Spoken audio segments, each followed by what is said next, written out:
বড় ভাই সর্বনাশ লাগছে, বড় ভাই সর্বনাশ। কি হয়েছে? আপনি গার্লফ্রেন্ড নিতে আছে না, নিতুর বিয়ে হয়ে গেছে বড় ভাই।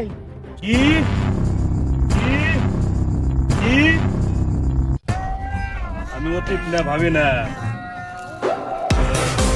ভবিষ্যৎ নেও ভাবি না। আমি নীতিরও না পাইলে দুনিয়া বরবাদ করে দেবো। তুই আমার কি খবর দিল? বড় ভাই আমাকে মারলে পরেও মারা দেবো, আগে নিতুর বিয়ে ঠেকান, চলেন।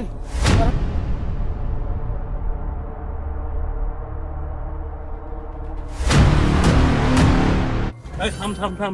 কি ভাই? তারা বিয়ে কোন এলাকায়? ভাই বিয়ে তো চিটাগাং। মাথা আমার নষ্ট হয়ে গেছে। ক চ্যাংরা কি করে ক? ভাই সমস্যা নাই, সেনাবাহিনী চাকরি। কিছু করে না, কিছু কমছি নে।